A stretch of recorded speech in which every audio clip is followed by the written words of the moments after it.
question for you. If you woke up this Friday morning and you looked in your bank account and there was $10,080 magically there, and you're like, wow, that's amazing.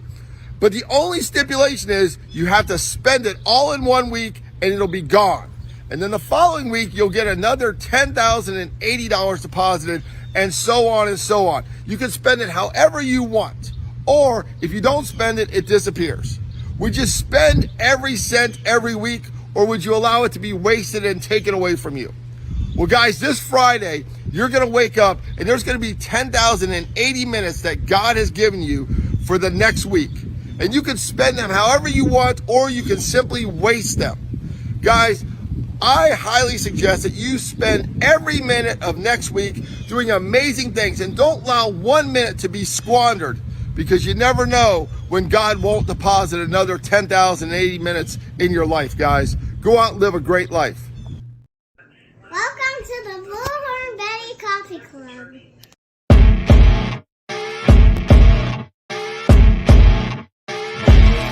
As you wake up in the morning, you want to find the latest, greatest information about criminal cases and have an intuitive conversation about the suspects associated with these cases. Head over to the Bullhorn Betty channel on YouTube.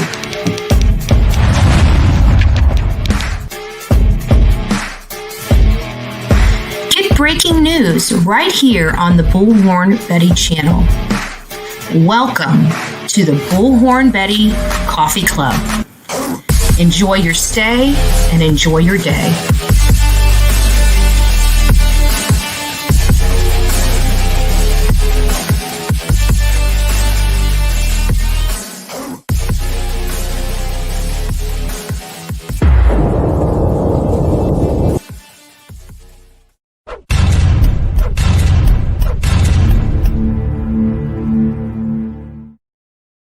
Well, good evening, my beautiful people of YouTube. Oh my gosh, what is this? What is this? What in the world is this? Is that half holy, half hood? You can pray with me, but you can't play with me? What? I love it. Thank you, Sonia. We now have koozie cups for Layla Santinello, right? I'll be using this. I'll take this everywhere. I love koozie cups, right? So we've got those. Just wanted a big shout out to Sonia and all of my beautiful mods out there that make this place just awesome. Crystal Lynn is up in the house. It is me, Jen. Jen, what the hell's going on here? I hear people are passing around fake accounts of yours and just slandering you all over the place with some vicious lies. These people just can't. You know why they can never tell the truth? Because the truth would make this channel look pretty stinking awesome. They have to go straight to the lies every time, don't they? I'm so sorry, but we know it's not you, Jen. We know that these people are pathological liars, and they'll never, ever, ever get there. I'm surprised they get their own name right, right? Like they have factual information. I'm sure they're like, idiots. Idiots. So I'm sorry. Big shout out. The people here, we know you. We love you. I can't. Hey, if people don't know, like, Jen's a giver, man. Jen works. I mean, she works hard, right? She really does support these families and these children. So the last time I've ever known Jen, she's been a giver, not a taker. But hey, we got to call the hate channels to find out, who we are, because golly, I mean, I wouldn't even know how to live my life without somebody else telling me how I'm living my life. I mean, come on, right? Come on. November Rain, nice to see you, Sonia. It's nice to have you. The Real Me Too is in the house. Pebbles, good evening. Good evening, everyone. Just sitting here chit-chatting. Julie is in the house. Big boy, woo-woo. Braid Betty is in the house, too. I should stop.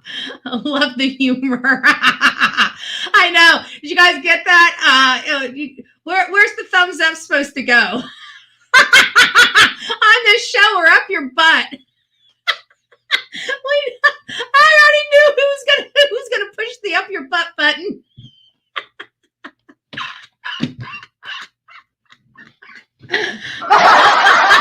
Sorry.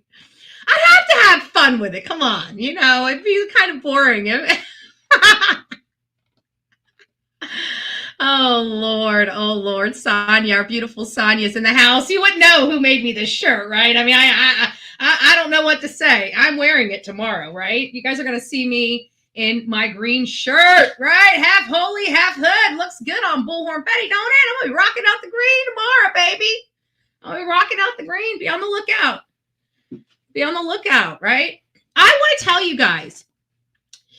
You guys are some beautiful people. I have to tell you, this whole Christmas list for this family, it just really warms my heart. It really is something that I thought, that we could really do something very powerful, at least for one family. And you guys have not disappointed. So far, there has been many things off that Christmas list that have been purchased by beautiful people. And I truly believe that this mom and her son is going to have a beautiful Christmas.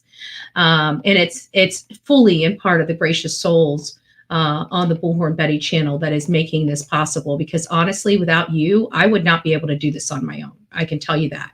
I've got enough to buy him a toy and an outfit, right? That's what I personally can afford for this young boy.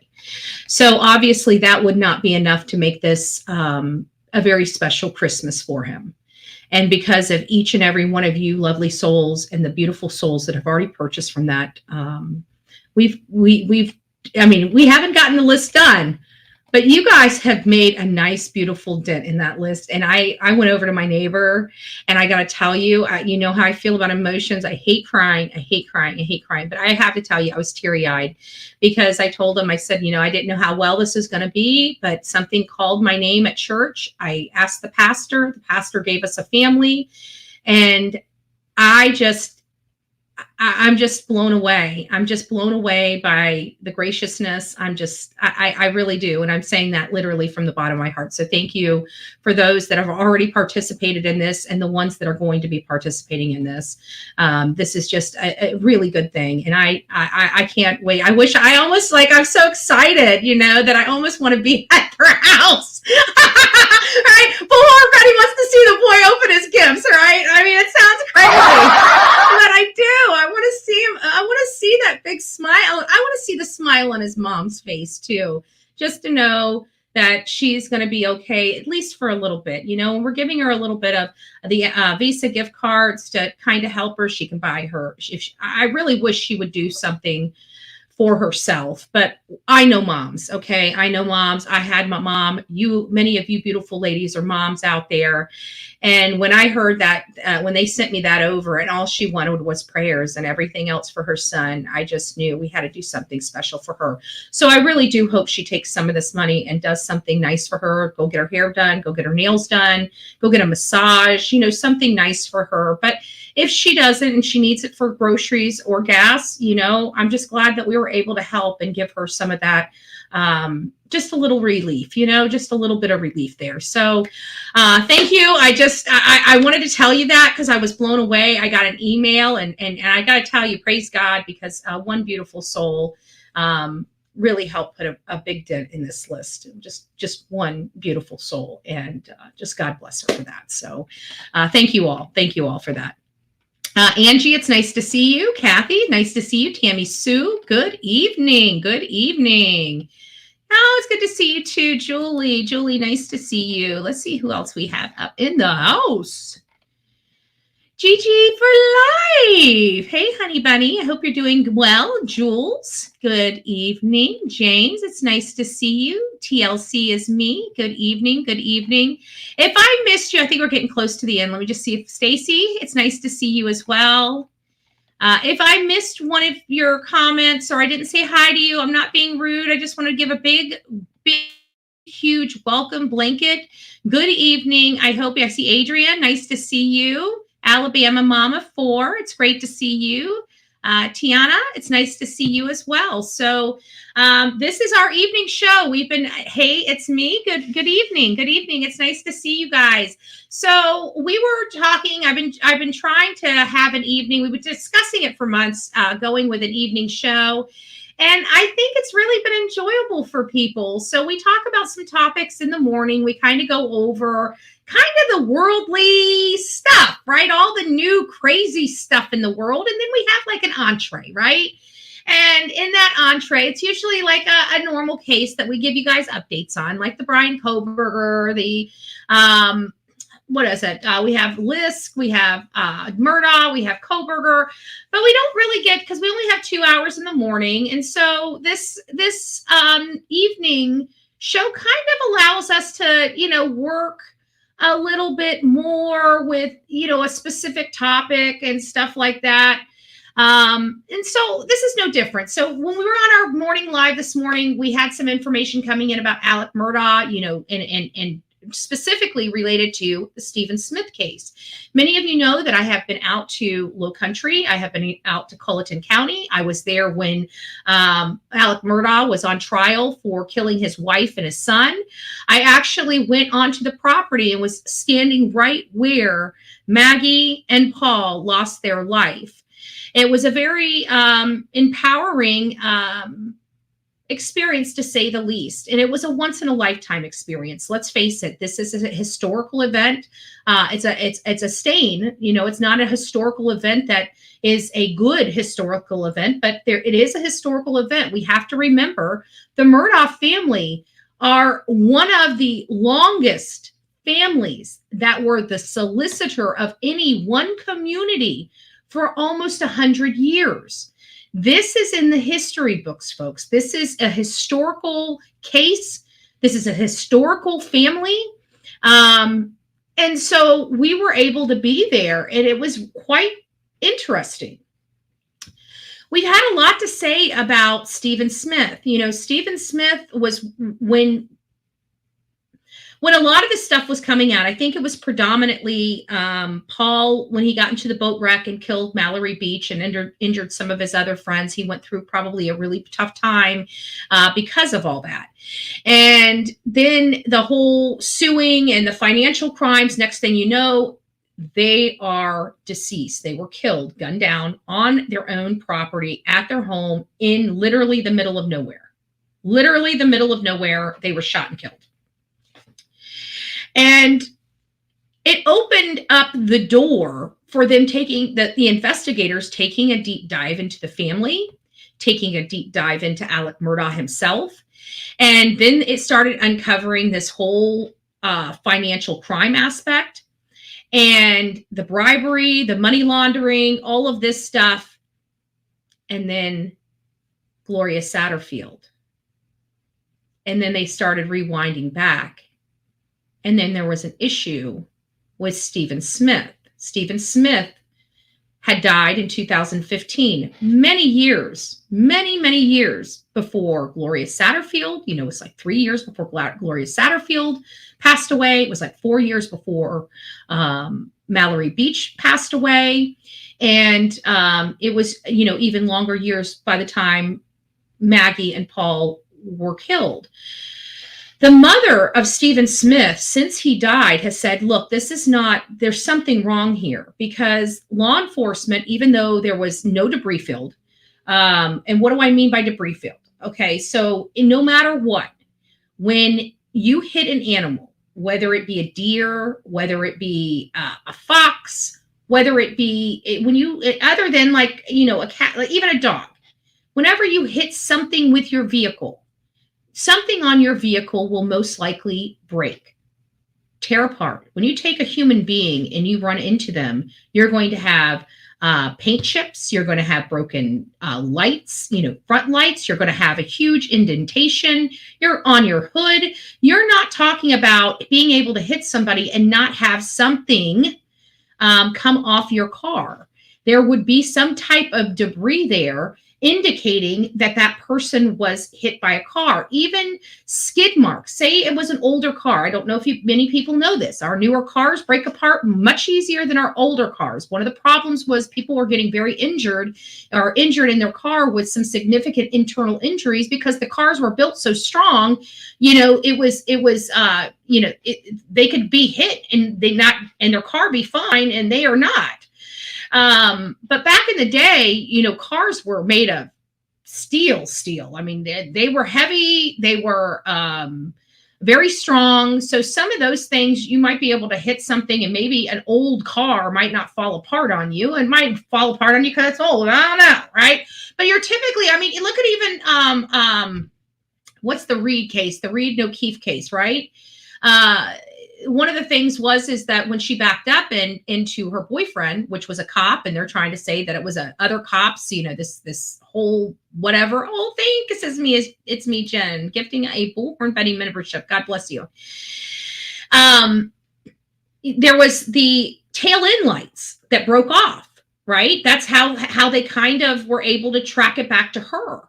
Whether, you know, people want to believe it or not, you know, I'm not getting into the argument. I'm not going into the case. I don't want an argument with the turtle boy, whatever. I'm out of it. I don't have nothing to say about it other than her tail light was broken apart next to O'Keefe's body. That's what I heard.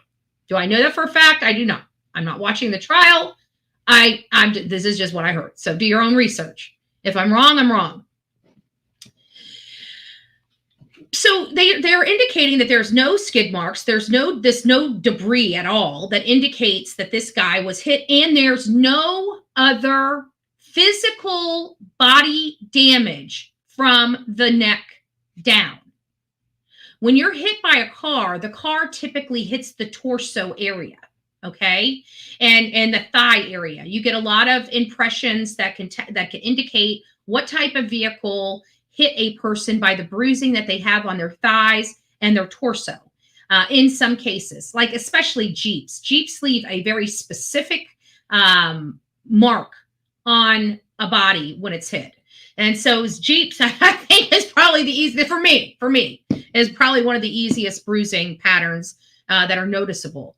But before we get started, I'm just going to take us back in time. Now, we have to remember some of these videos that I'm showing you really are dated back quite some time. This was still in, you know, our fact-finding area where, you know, some of the information wasn't too clear. For example, there is part in here when I talk about this potential affair that Buster might have had with Stephen Smith.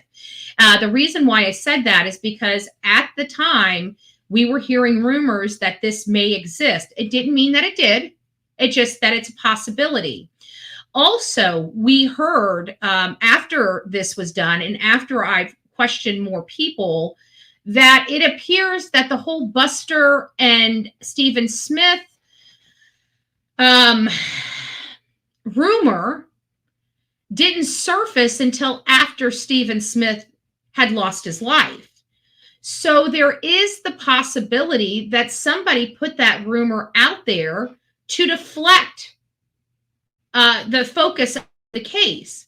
But here's another thing that I find awfully suspect when it comes to the Alec Murdaugh, Stephen Smith, Buster, and everything like that. We know from the Mallory Beach case, and we know from other things that we learned in the murder trial, that it was very common. Hey, Stoney, it's nice to see you, love. It is very common for when one of the kids or anybody in the family, when Randolph was alive, he's grandpa, he was the fixer, okay? No matter who got in trouble, they always ran to grandpa, Randolph. And so here's where I find the most confusion. If we know that when the boys get in trouble, grandpa comes to the rescue, you can imagine my shock that once they found this boy's body, who calls the boy's mother and offers to help free of charge? Randolph Murdaugh.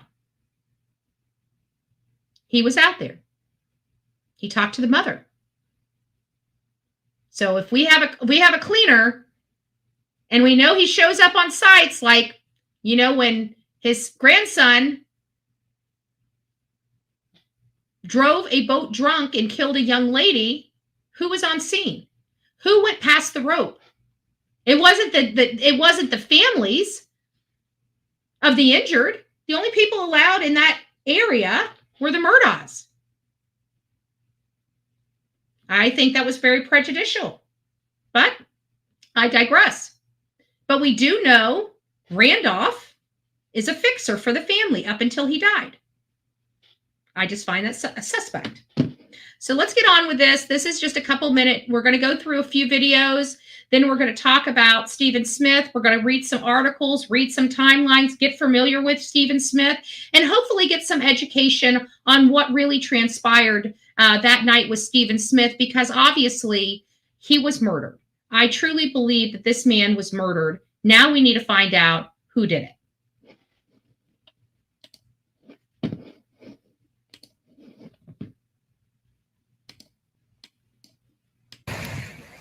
Hey guys, Bullhorn Betty here. I'm sitting out in front of the courthouse. Hey guys. I just wanted to say the noise behind me is a fountain. So if you have to turn your volume up, I'll try to turn this up just ever so slightly for you guys. Make sure it's all the way up.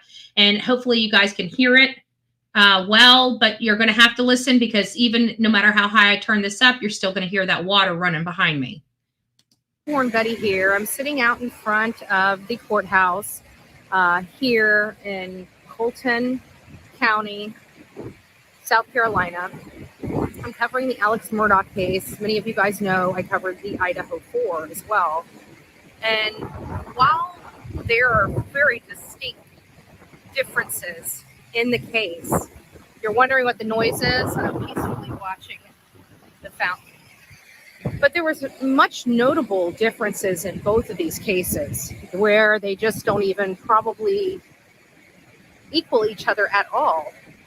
But in the grand scheme of things, it makes me wonder, is Alex a serial killer? I mean, at this point, if he really did have something to do with Stephen Smith, which that's just allegedly, and if he really did have something to do with Gloria Satterfield, again, that's allegedly, and if he's convicted of killing his wife and son, which he is right behind me doing jury selection for his trial, where the state says just that, he killed his wife and his son.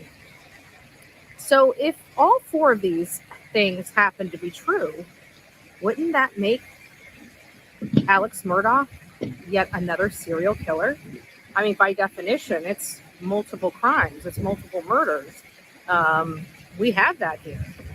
We have series of them, and they're going in quite a synchronized pattern. We have the first one that was potentially done in 2015. Then we have the one that was potentially done in 2018. Then we have the ones that were done in 2021. I mean, there is a pattern there. So it's like every few years. So what are your thoughts on that? I'm just curious. Anyways, God bless each and every one of you. Until next time, stay safe. All right. So there we have it. That was kind of the intro and we're going to keep going. You guys have seen this one a million times because I love it and I play it all the time.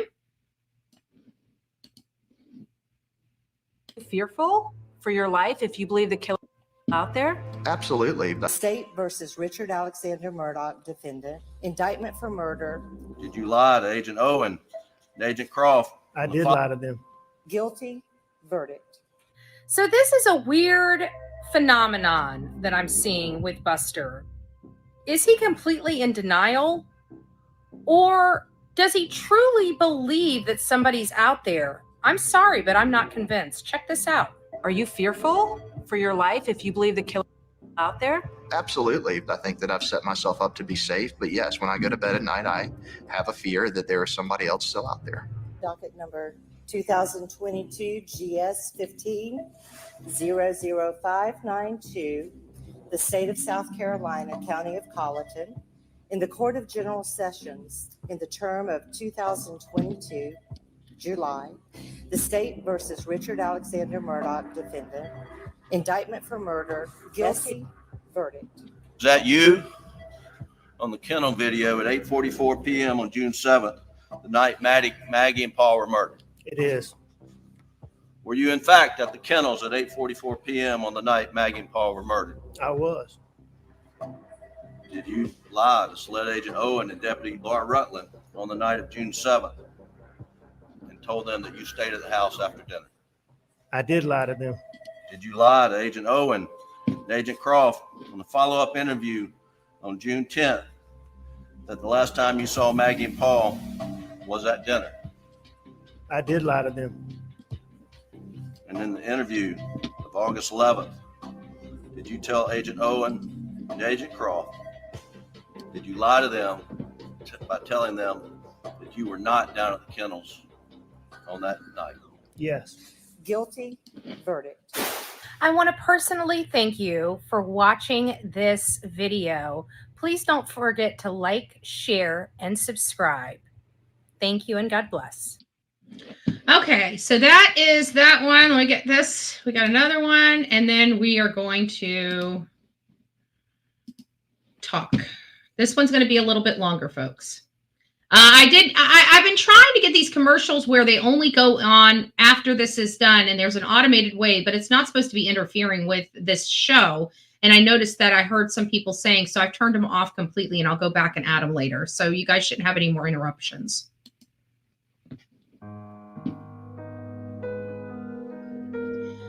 So, hey guys, Bullhorn Betty, nice to see you. Many of you guys just saw me out in front of the courthouse where Alex Murdaugh was facing trial for the murder of his wife and his son. His wife is Maggie. His son's name is Paul. He has a surviving son named Buster. But Alex is accused of quite the life of crime. And the first victim is believed to be Stephen Smith. Stephen Smith, thank you, how Lola. can I put this? It sounds like there was a relationship, an actual relationship, not a friendship, but a non-platonical relationship between Stephen Smith and Buster Murdaugh. So is it possible that this was a stain in the eyes of Alec, where Alec actually thought he can't have this? Did he do something where he knew Stephen's car would run out of gas? I mean, this guy, at this point, nothing surprises me, quite frankly. Unfortunately, that's just the name of the game. I really, truly do not trust Alec Murdaugh. I am starting to believe this man is a closet serial killer. I don't think he ever, went out in life and said, like Brian Koberger, and said, hey, this is what I want to do. Let me get educated so I can be the best serial killer I can possibly be. I think this just came organically because of his lifestyle, his horrible, illegal lifestyle of drugs, alcohol, all these dependencies. His family was falling apart. His son was, going to court because he was responsible for the death of Mallory Beach, and it was opening him up, Alec Murdaugh, up to so much liability, and the liability was just the tip of the iceberg. I mean, this man was just a criminal mastermind, and he's been doing his stuff for years, and just nobody knew about it. So a lot of people don't understand who Alex Murdaugh is. He comes from a long pedigree of elitist here in Low County, South Carolina. Low country, Andra, low country. Power in this county for a century before it was finally taken away from them, I believe back in 2007. I could be wrong on that year. Bear with me. It might have been 2010, but it was, here in the last few years, you know what I'm saying? In the last decade or so, his family lost power in Low County, but they still had the family Low country for all the exact name, and that was all wiped away. Even the law firm that his great-grandfather had built in 1910, opened it up, had the Murdaugh name on it for over 100 years. That name has been removed. About the reach of the Murdaughs where you are, that makes you feel like they are at an advantage in having the local authorities go after them? I can't personally speak to that, other than, the Murdaugh name was brought up over 40 times within Stephen's investigation. To my knowledge, and to many others' knowledge, they were never brought in for questioning. So, I don't know. It's just it's a sad case. It's control and power in the Low Country and across our state, actually. Why do they believe they have the ability to cover things up? Well, I mean, the Murdaughs have been, in power for over 100 years in Hampton County as solicitors. Where there's smoke, there's fire. So here is the story of Stephen Smith. A very sad situation here. This is a man that was driving home. His car broke down. He ran out of gas. He called his mother, Suzanne, and told her that he had ran out of gas and he was going to walk home, and he never made it. They did about an hour or so. A passerby found his lifeless body in the middle of the road. Many believed was staged. His mother believed was staged. His mother has been fighting since the day she found out he died and believed he was murdered. The autopsy did not match the cause of death. And it was still ruled an accident despite irregularities and inconsistencies. Since Alec Murdaugh was tried or charged with his wife and son's brutal execution, they have opened the Stephen Smith case. They have exhumed Gloria Satterfield's body. Gloria Satterfield is another topic we'll go on another day. This video here is strictly for Stephen Smith. So please watch. Let me know your thoughts. Do you believe Stephen Smith was murdered, or do you believe it was a hit and run? Let me know your thoughts. Don't forget to like, share, and subscribe. God bless.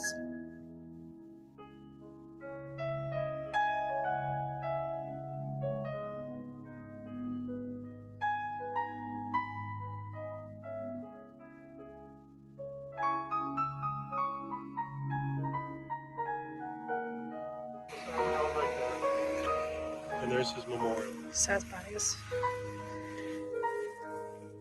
They put the memorial just off the road here. And if anybody remembers this case, it was implied that he was hit by a car while walking or jogging, yet his body injuries were not consistent with being the cause of death.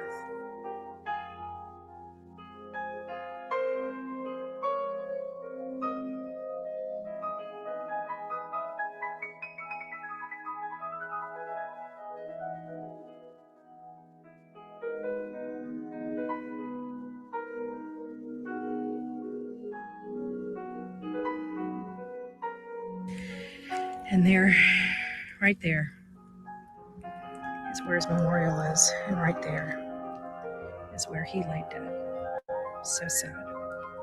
But we are on the journey for truth.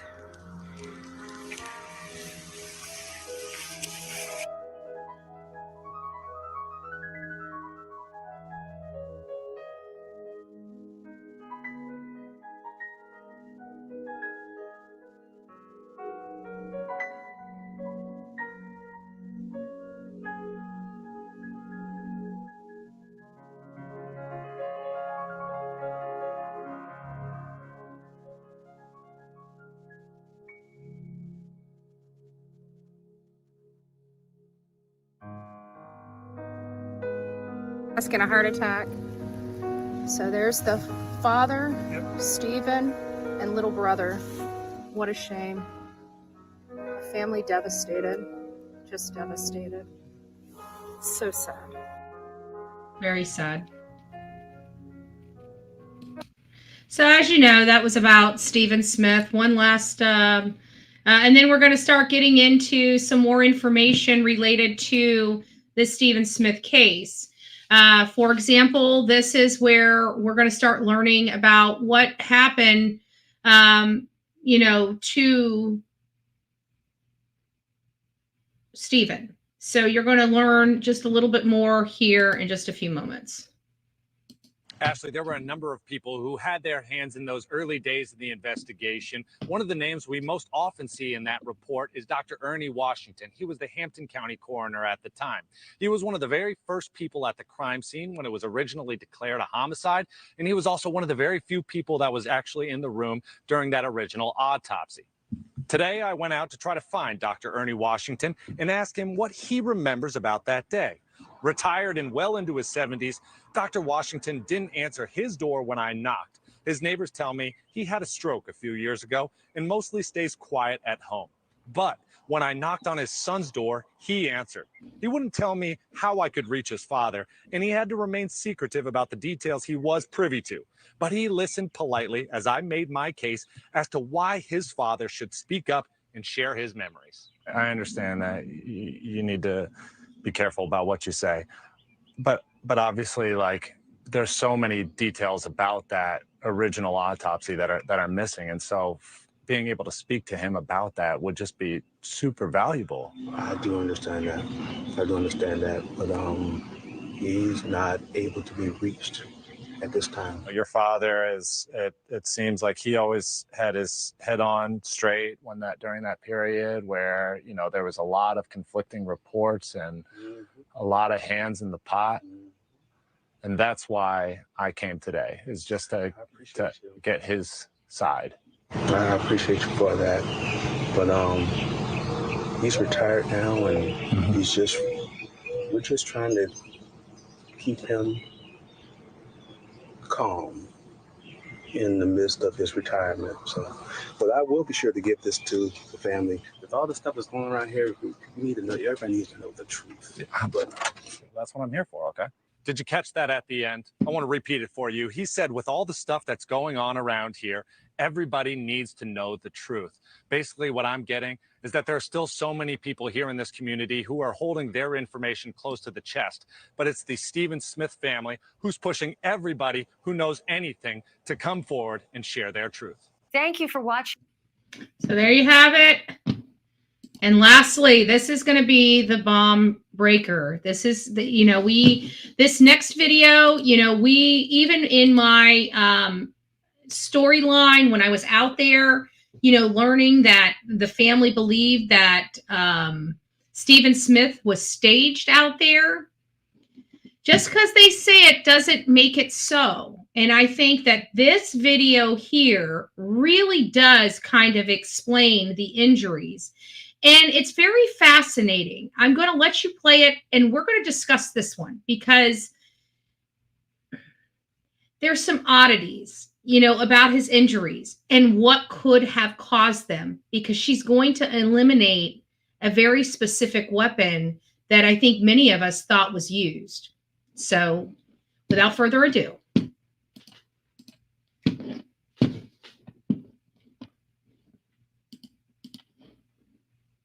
2020. Okay, I think that I just lost it. I don't know what just happened.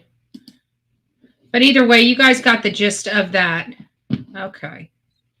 Oh, I got to change my ad blocker. My ad blocker just popped up. Hold on a second. Let me fix the ad blocker real quick. And let's just get to the end of that. Okay. Let's turn that off. Okay.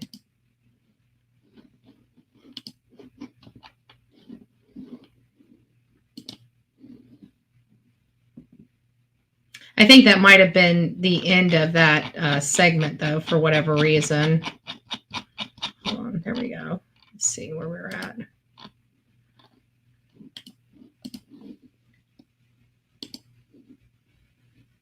Sorry about this, guys. My pop-up's so loud.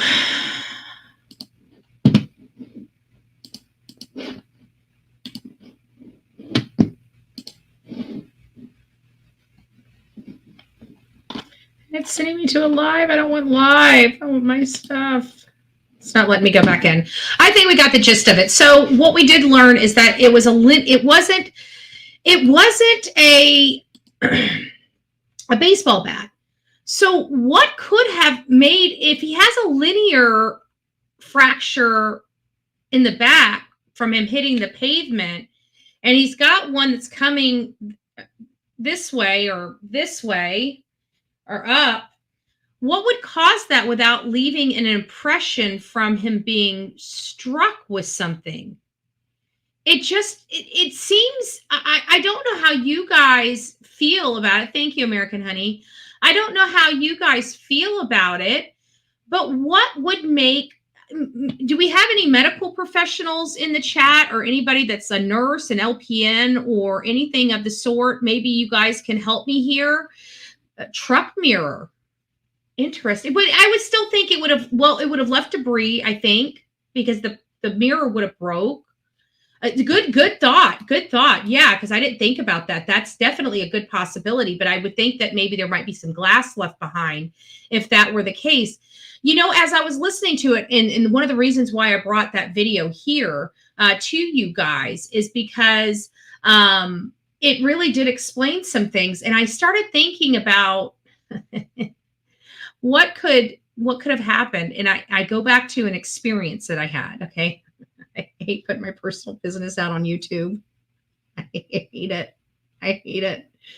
Maybe I won't. Maybe I won't. I'll keep the story to myself.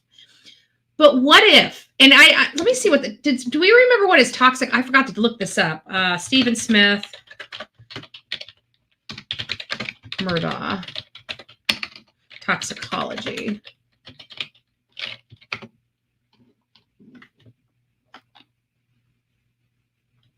See what this one is, because I wonder if anything, because I was thinking, what if he was in the back of a pickup truck? I mean, just hear me out.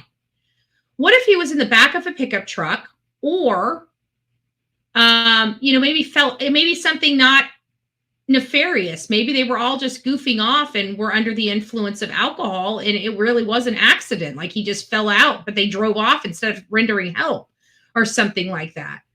I've seen that before, but I don't know if it would cause, and I would still think that if he fell out, I mean, how could he have the linear fracture going across the back and like down or up the side here? I heard a single gunshot. Betty, not a nurse though. Okay. What if he fell and literally busted his head like a watermelon? Sorry for that's what I'm saying. I'm starting to feel like, because they removed the bat, so he wasn't beaten up. He has no injuries below the head, none. So if he was struck by a car, you're going to see some massive internal injuries, as you can imagine. I mean, a steel object coming at you at 40 miles an hour or more, you're going to have significant injuries. And when I say significant injuries, I mean significant injuries. A hit like that is enough to make parts detach. Sorry. I don't know how to express it than that, but this road, when we were out there, vehicles they weren't driving 35 miles an hour past us, guys. They weren't going a significant, even with our cars pulled over to the side of the road, even with these people seeing us out there in the middle of the road, taking footage and videos and stuff like that, you would think naturally that they would slow down. They just moved around us. They just barreled through. So I know the speed of the vehicles on that stretch of roadway, and I only imagine at night they're probably juicing it up because there's no cops out there. It's a desolate area. There's nothing there. There's houses, but people are sleeping. These are country folks. They probably go to bed at they're like me. They go to bed at 8 o'clock and rise at 3 a.m. Right? So there's, and then for a long time, I thought maybe it was a baseball bat. But what if this was, because this is what we're going to read. I'm going to read an article to you, and we're going to learn some new stuff. But this is what we learned. We learned that his mom really didn't talk to him until that night when he contacted somebody to say that he was out of gas. I'm not sure. I heard it was his mother. But it's been, well over a year since I've investigated this case. So my, as you can imagine, with all the cases we cover, my brain is foggy, but I'm pretty sure mom spoke to him that night. when he ran out of gas and he was walking home. But before that, she hadn't spoken to him since July 1st. That's when he said he told his mother on July 1st he was going on a fishing trip, a deep sea fishing trip with a prominent person, but did not tell his mother who that prominent person was. So my question is if anybody's watching this from South Carolina, or if this goes into your For You page and you're seeing this and you're coming across this clip, if you've seen Stephen Smith or knew he went on a deep sea fishing trip, if you saw him or you saw who he was loading up with in that boat, let law enforcement know if you haven't already, because we're looking at this fishing trip, obviously, between July 1st when he talked to his mother and July 8th when he was dead. There's a 1-week window there. And his mother is adamant that he went on a deep sea fishing trip with a prominent family. Was that fishing trip with the Murdaughs? I'd like to know, because this would corroborate more in line that maybe Buster really was having some type of relationship.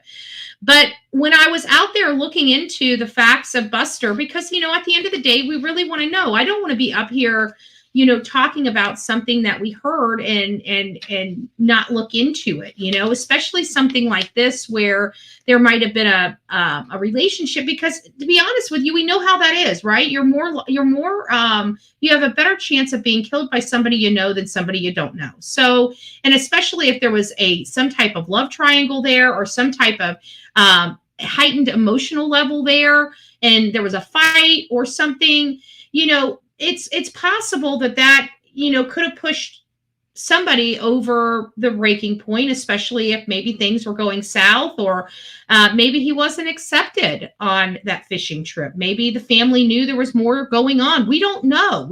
This is all speculative because we don't know. But we do know that she talked to him on July 1st and he was dead on July 8th. And when she had the conversation with him on July 1st, he was talking about going on a fishing trip. So, if we can identify who he was out on that fishing trip with, that might help. It really might help. But he was found right before 4 a.m. in the middle of the road. We heard from the one lady that says that they don't believe it was staged. They don't believe that was a dumping spot. They believe whatever happened to him right there.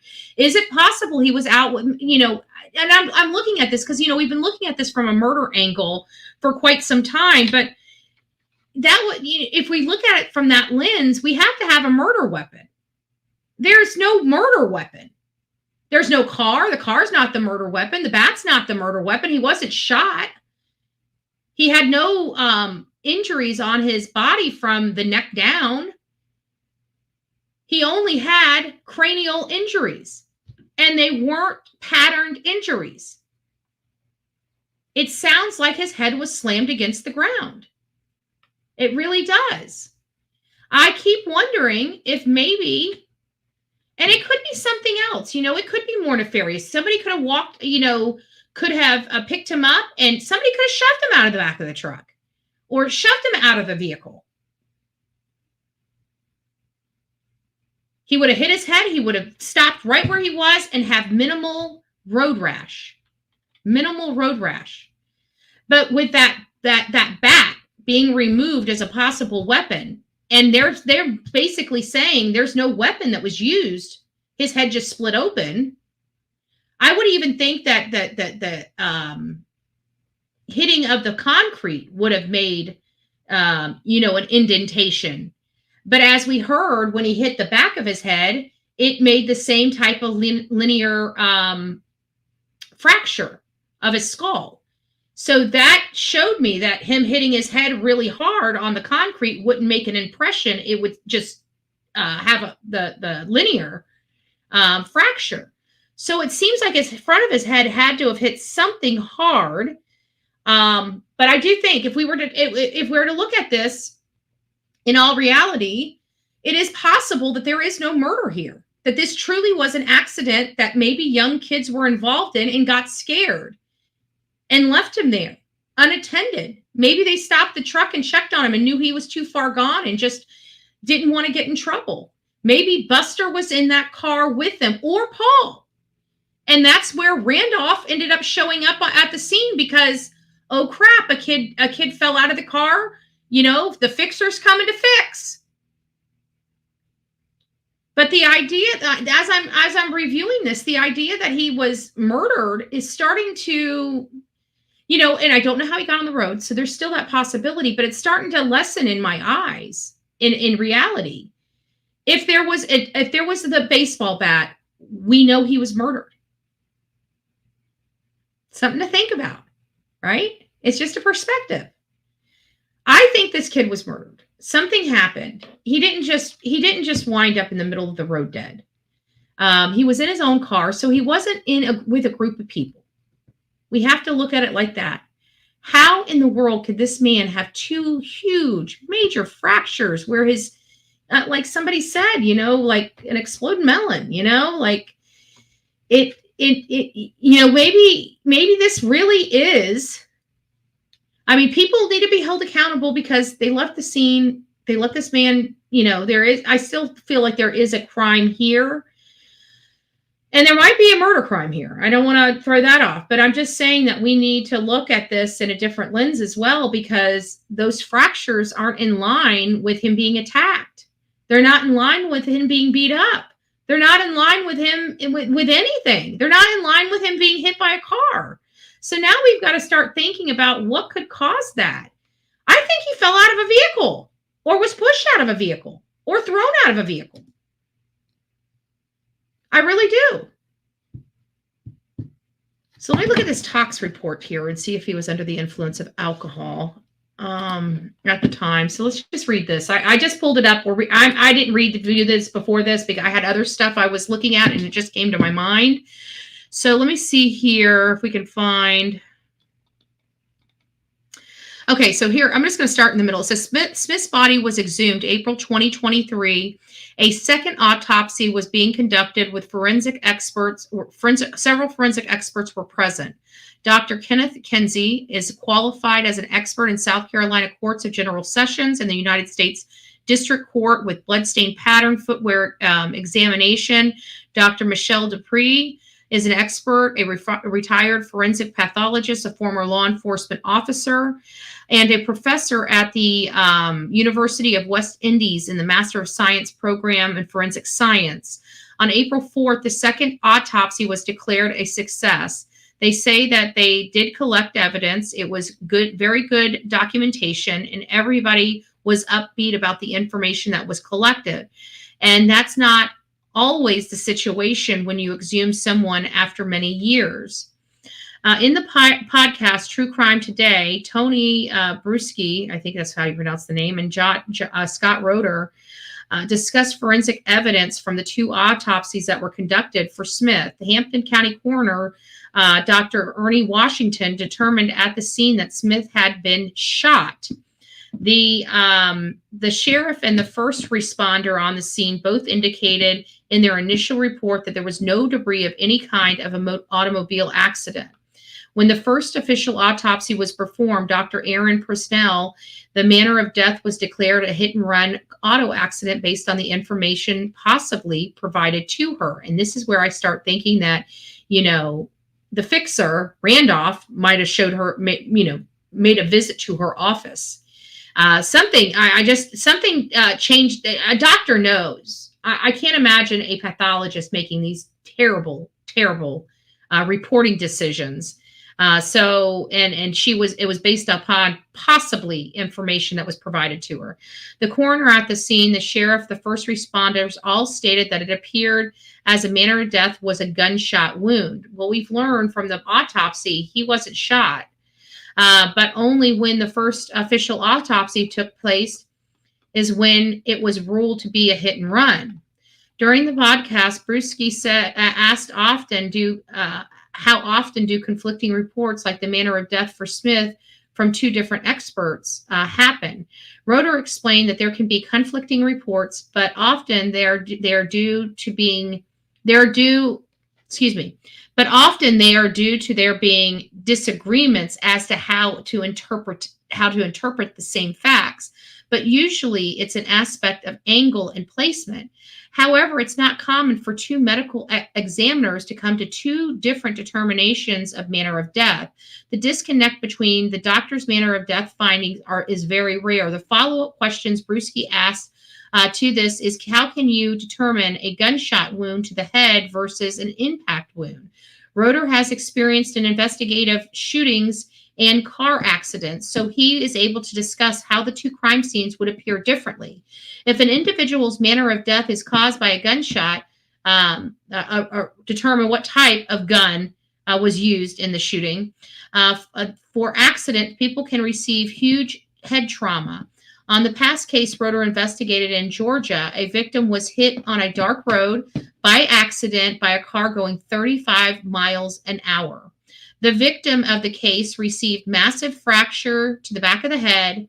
His leg was amputated during the impact, and I told you that you know, when you get up to these speeds, there's you see a debris field. That's what I was talking about. As you heard, you know, things detach, and that was at 35 miles an hour. I'm just going to remove this ever so, oops, wrong one. I'm just going to remove this ever so slightly while I read the rest of it, even though it is blurred out. I don't want to put Stephen Smith's picture up here, but I can see it back here. You can see it online if you want to go and look at it. It is blurred out. It's not graphic, but just I don't feel like showing it. So his experience in the investigation. Okay, we read that. And the victim of that case received massive fractures to the back of the head. We heard about the leg. His shoes were launched 50 feet away from the scene. His pants thrown off his body, and he received massive road rash to his body. Roeder noted that it would be vital for the investigative team to review the notes, and I thought this would have the coroner's report. Is it up at the top? No, let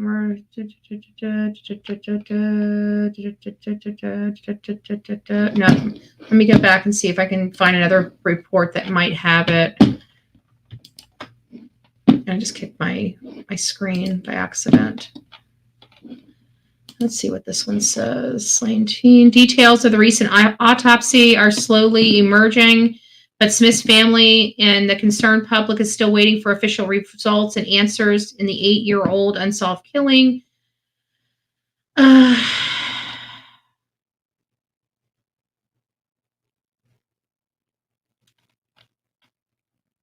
don't see. Hold on. I don't see any so far. Let me put this back up. I can put this back up now because I'm past his photo. But I'm not seeing, let's see here. It says the vault contained Smith's remains were transported by van under police escort and the protection to Tampa, Florida, where they were removed from the vault and examined by Eric Bland. I know Eric Bland. Wow. Eric Bland is the one from South Carolina. That's how I know him. I remember him. Bland would not disclose the exact location except to say it's at a facility that specializes in autopsies. A Google search indicates there's at least one of 3 facilities in such area. The autopsy was conducted by Dr. Michelle Dupree, Dr. Dan Schultz, and Dr. Heather Wall-Shaney, and viewed by, but it's not telling us what's in it. I have a funny feeling, I mean, especially since they're not releasing the results. Bland said Thursday the autopsy results would be back. Do we know if anybody has heard or read the autopsy reports for Stephen Smith? Was there any kind of drugs or alcohol in his system at the time? That's really what I'm looking for. Because if there was alcohol in this system, then potentially that might bode in the theory that he fell. You know what I'm saying? Like it just seems like it would bode into that theory a little bit. I'm looking for the toxicology, and all they're doing is giving me a whole bunch of articles about how the toxicology report was done, but not, oh, you know what? Let me see if I can do this. Toxicology report PDF. Let me see if that helps. Let's see what we got here. That might help.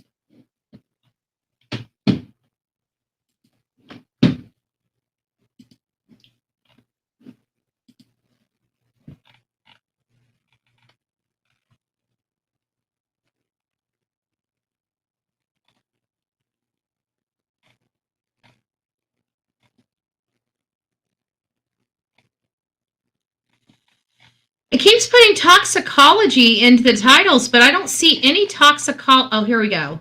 What is this? This is the accident report, but I don't see the toxicology lab. Here's some lab.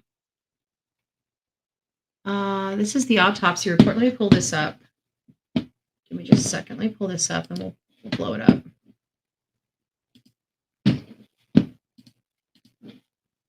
There we go.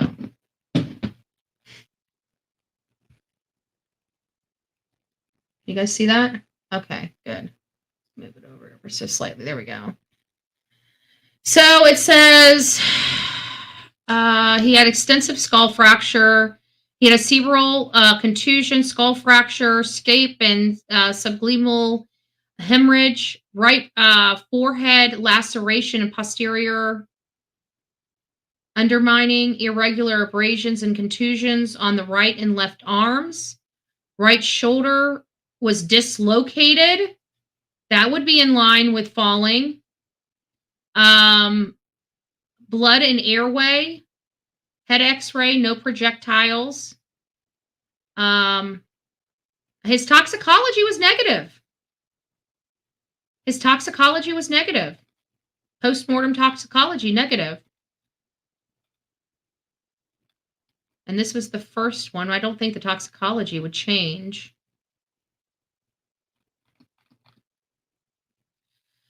So here's what it says. I'll read this to you guys. Let's see. What does it show you on iPad? I don't know. I heard the gas cap was found open on his car when they found it. Yeah, we've got the report, so maybe we'll go back and read that. So it says body of a well-developed, well-nourished teenage white man who weighs about 152 pounds, 69.5 inches in length, and appears compatible with the age of 19. The body was identified by the coroner. The body is clad in khaki shorts, black sneakers on the left foot. Matching sneaker accompanied the body, so it sounds like one of his shoes was missing or not on his person, probably laying next to him. 2 paper bags around his hands, removed for gunshot residue swabbing by SLED personnel. Body is warm to the touch. Rigor is partially fixed 3/4 at all extremities. Diffuse, unfixed purple liver extends over the posterior surface of the body, except in the areas exposed to pressure.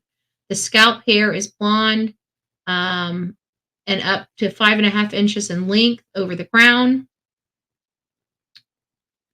Evidence of injuries. There is a 7.25 inch laceration extending across the super mid to right lateral forehead, involve the right eyebrow. Posterior undermining is marked. Bilateral, I can't even pronounce that. Hematomas are present. Reflection of the scalp reveals bilateral frontal. I can't pronounce that. Occipital. I hate medical stuff. I can do legalese. The medical stuff, it's tough. And right temporalis scalp and subgili, I don't know, hemorrhages. Let me see what it says. The right shoulder was dislocated, 6 inches, irregular contusion on the anterior arm. X-rays, evidence of transfer. Body cavity, no abrasions or abnormal collection of fluid are in the body cavity. All body organs are present and in normal position, excluding disruptions from some areas of the skull fracture. The duro mater and flax cerebri are intact. So his brain was. Seems like he hit his head and like almost instantly died. But I mean, he did bleed out a little bit.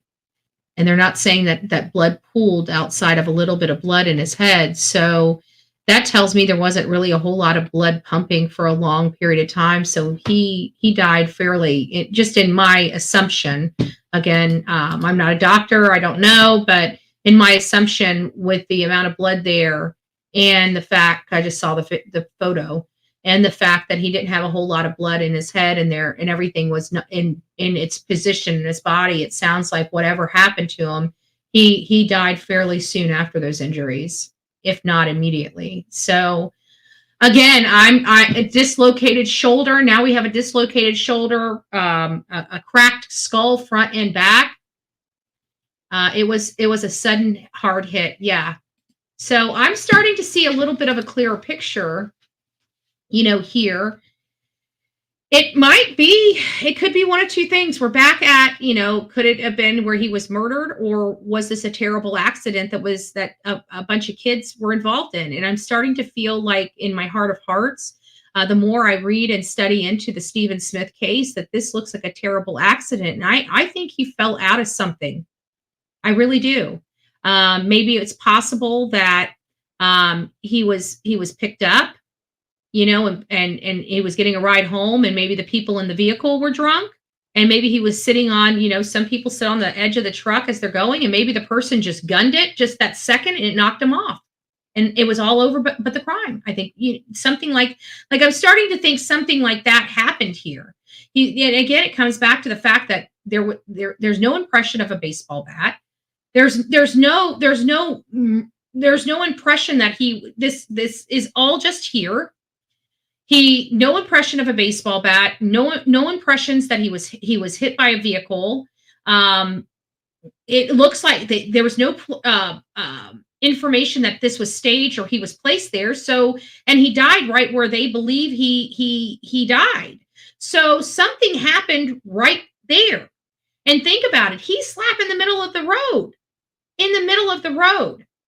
So it seems like if they were going one way, it seems like he fell off, because he would have fallen off in the middle of the road.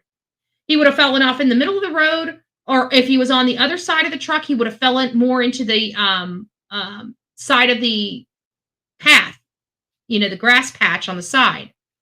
But I'm starting to think the last option for me that this was nefarious and murder was the potential of it being a baseball bat. When the baseball bat is eliminated, now we have to look at something else. And this is his head hit that concrete. So how did his head hit that concrete?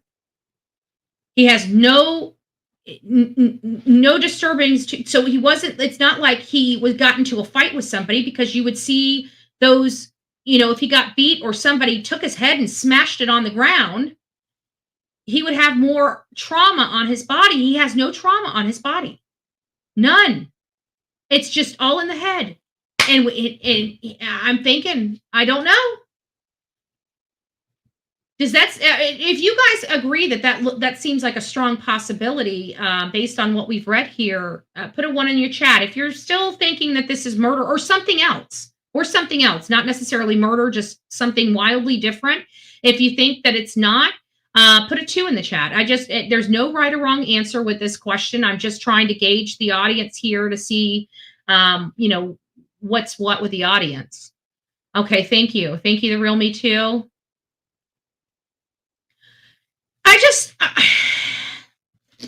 I feel like there's more here, but I don't think it rises to at least what I've been thinking for this significant amount of time. You guys know, yeah, okay, so we got some 2s in the house, we got some 1s, so we guys still believe that there's more to the story.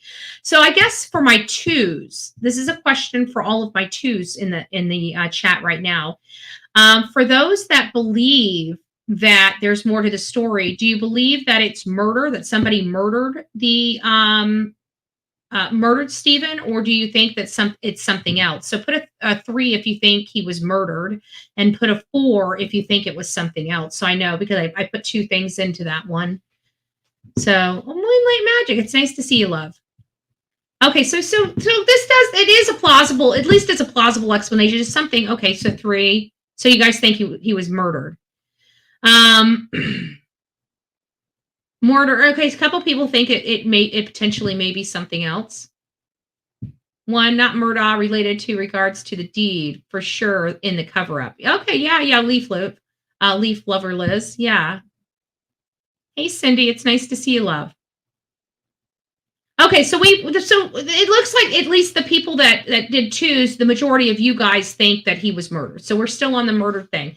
I'm kind of split into it because I've, obviously for all these months and reading this and just feeling like there's just something nefarious here. I do kind of feel like it still could be murder. But when you hear about that cracking of the head and the fact that it's not a baseball bat, and that they believe he died right where he landed, it seems like there might be something else. But then you got to think about it like this, like who, how hard is it to fall out of a truck, or a car, right? It's very hard. Maybe it was intentional. Maybe he got a ride from somebody and the guy was a freak and threw him out of the car. I mean, we've heard stranger things before. It's not, I mean, you know what I'm saying? It is possible. It is possible. Let me see if and we do have a little bit more. So we have a lot more. So go ahead and share this tab. Get started. So this is just really the timeline for the mysterious death of Stephen Smith. And I thought this was a really good article, and I wanted to read it to you, at least some of it, about the investigation, because this is the last time his mother saw him or spoke to him was July 1st up until that point. And Sandy says that says the last time she saw her son. Okay, so saw her son. She spoke to him. She didn't see him, but the last time she physically laid eyes on her son was July 1st, 2015, when he visited her home. Stephen was a nursing student at the time and was shuttling between the homes of his parents because they lived apart. Sandy told her something. Sandy says Stephen told her something that day. He told me that he was going on a fishing trip, a deep sea fishing. Sandy told the 48 hours. What seemed odd, according to Sandy, is that Stephen said he was taking the trip with a prominent person. To this day, Sandy does not know who that prominent person was. So this is where I think the community out there in the country, or in Beaufort, because we know that they have a lot of ties to Beaufort. If somebody saw Stephen with someone getting on a boat or coming off a boat, who was he with? Because so far out of all this, we've never learned who he was with on that fishing trip. Despite the mysterious exchange, Sandy says her last days with her son was joyful. As he left her house, she warned him of the upcoming storm and told him to text her when he arrived at his destination. So when he texted me and says, "I'm safe, Mama, I love you," Sandy says those were Stephen's last words to her. And then on July 8th, that's 7 days later at 4 a.m., his body is discovered in the middle of the road by a passerby. A local man on his way to work in the early morning hours, when he noticed someone laying in the road, the location indicated by the red square, concerned, the man called 911 at 3:59 a.m. Officers were dispatched to the scene and found Stephen deceased in the roadway, blood pooling around his head. What exactly happened to Stephen? Highway Patrol's agents noted that none of the evidence you might typically see at a scene of a vehicle accident. And then there it is. Everybody was talking about his car with the gas cap off. He did have his car with the gas cap off, for anybody that is right there. So it is true. He ended up dying. So the autopsy was not a gunshot wound. We knew that. Unsubstantiated rumors. I wanted to read this to you. Soon after Stephen's body was found, Hampton County Guardian managing editor Michael DeWitt says rumors started spreading in the Low Country. Everybody knows everybody, he told 48 Hours, of Hampton's small town atmosphere. It was especially true that everyone knew the Murdaugh family. Alec Murdaugh was a prominent attorney. Notice how they say prominent again? A prominent attorney, and 3 generations of Murdaugh men had held the top prosecutor job in the circuit for nearly a century. It was natural, Sandy says, for all roads in Hampton to lead to the Murdaughs. Anything happens, she says, the Murdaugh's name come up. Soon, the name appeared in the Stephen Smith file. On July 17, 2015, a recorded interview indicated that Highway Patrol was informed of a rumor circulating about Buster Murdaugh, Alec Murdaugh's oldest son. The story officers heard in a follow-up interview was that Buster had supposedly been in a car with some other boys that night when they saw Stephen in the road and struck him with an object. Various versions of the rumors circulated the community, many pointing to Buster Murdaugh's purported involvement, but there's no public evidence that Buster or any Murdaugh had anything to do with Stephen's death, and Buster himself has since contested the claims. These are baseless rumors of my involvement with Stephen and his death are false, he said in a statement released through his father's attorney in 2023. I unequivocally deny any involvement in his death, and my heart goes out to the Smiths family. The case file indicates the investigator made call to Buster in 2015, but there's no record of any investigator have spoken with him. In December 2015, a possible lead. Buster Murdaugh rumor wasn't the only story the South Carolina Highway Patrol heard. According to the case file, on December 18th, Highway Patrol officer made aware of another tip called in by a man by the name of Darnell Williams. Williams told police that his stepson, a young man by the name of Patrick Wilson, had come over to his house and told him of a story involving his friend, Sean Conley. Wilson said Conley told him he had been driving drunk and had hit something he thought might have been a deer, then returned to the area the next day and saw law enforcement on the scene. Though the case file indicates attempts were made to find Wilson and Conley, there was no record of officers ever speaking with any of them. But it gets a little problematic because we learned that there is no evidence of this man being hit by a car at any significant speed. And I got to tell you, they speed on that road. Messages to the Hampton Sheriff's Office, Conley had not been answered. Sandy Smith said she asked Sean Conley point blank if he killed Stephen, and he told her he did not. For reasons unclear, in the 2016 Stephen case went cold. Despite the medical examiner's opinion that Stephen had been hit by a vehicle, former Highway Patrol Lieutenant Thomas Moore still believes the case was not an accidental hit and run, but murder. He feels the case went cold because the Highway Patrol was not equipped to handle this type of investigation alone. Well, the good news is they're handling it now. They are handling it now. And I'm going to go over to a couple more little videos. And we got 1, 2, 3 videos, 3 more videos. And then we're going to, it's just going to be a few more minutes. And then we're going to call it a night. Oh, hey, Ronnie. Nice to see you, love.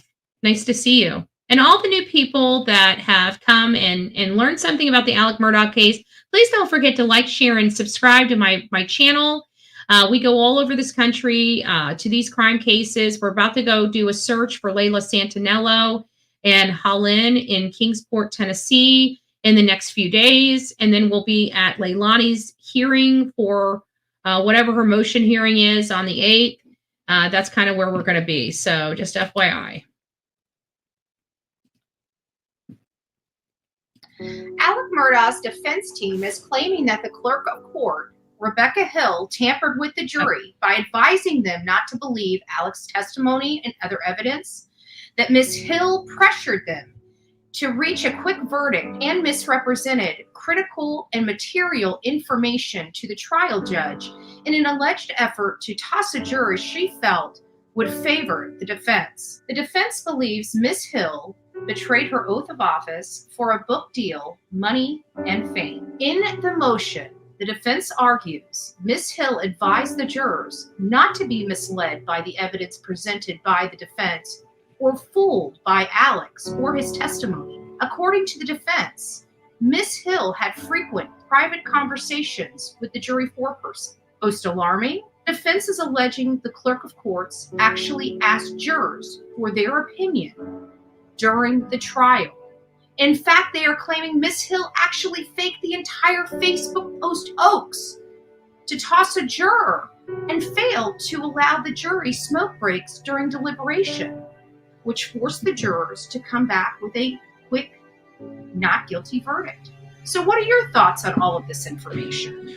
There was a 65-page motion for new trial authored by Alec Murdaugh's defense team. Now, this is a lot of information to digest.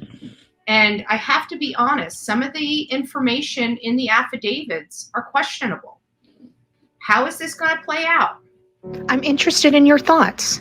And please consider visiting me on my YouTube channel, where we have in-depth discussions of these very cases.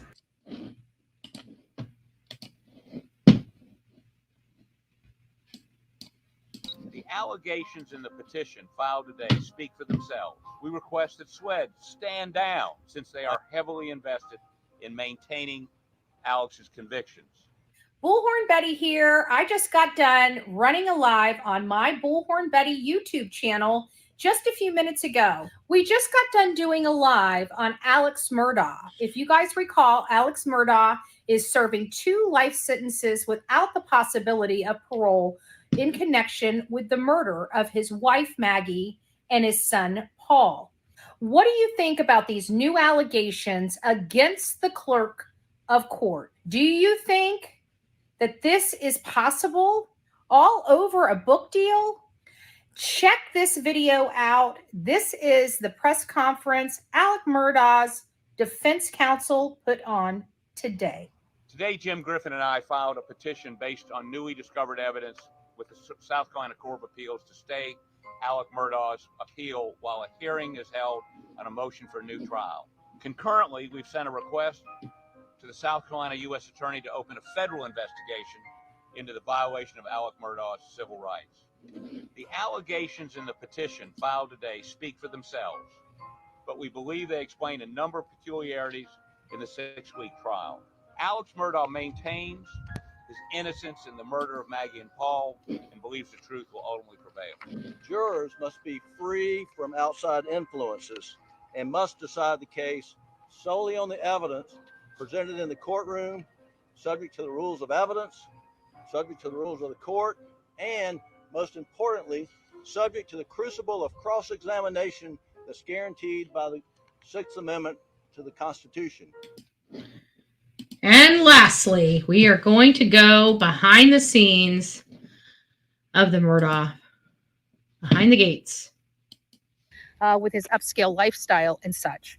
So we're still on the hunt for answers. We're still trying to piece this puzzle together. What happened to Alec Murdaugh? I was like, I was kind of bound, but if you're going to go, I'm going to go. I'm going up there.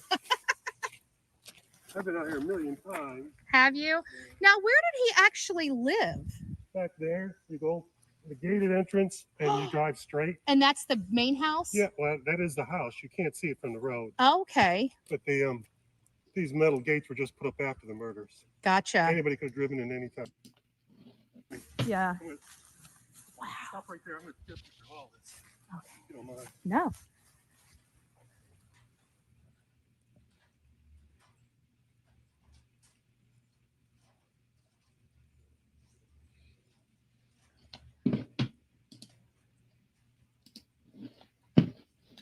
So as you see, we've been everywhere when it comes to this case. I just wanted to give you guys a little tidbit of information about this case that, as I'm digging in, I'm still looking. And we're definitely, as new information becomes available, we change our position. And my position is starting to change a little bit. I have to be honest with you, for me. And it's based upon these weird information. Now, we do have 2 other people's names in the situation. Kids talk. Everybody knows everybody. Somebody knows something out there, and somebody needs to speak up. This was a terrible accident. It's time to come clean. This family needs to know what happened, and we're going to still keep beating this drum until we get some answers. So I hope everybody learned something tonight. If you didn't, keep coming back. Maybe you will. Maybe you won't. Who knows? Maybe I just...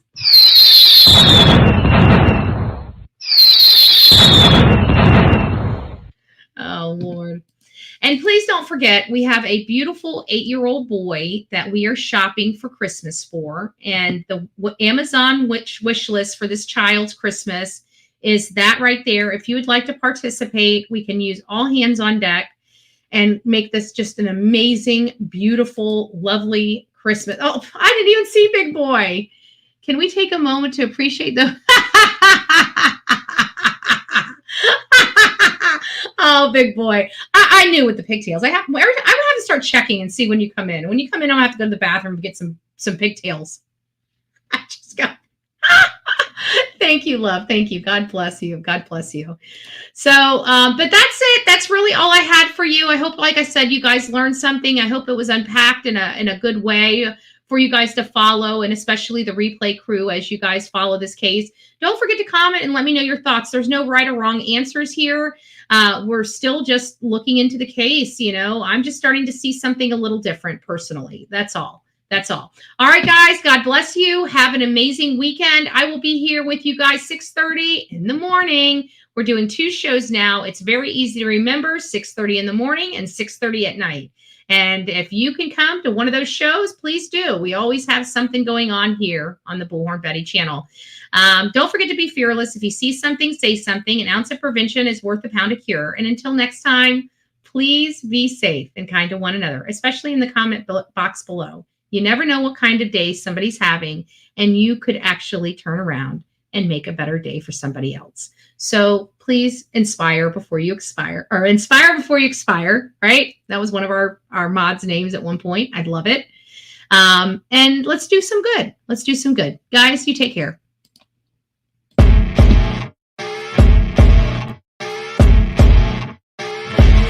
As you wake up in the morning, you want to find the latest, greatest information about criminal cases and have an intuitive conversation about the suspects associated with these cases.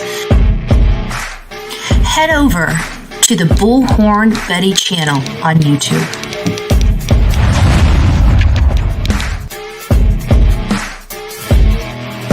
Get breaking news right here on the Bullhorn Betty channel. Welcome to the Bullhorn Betty Coffee Club. Enjoy your stay and enjoy your day.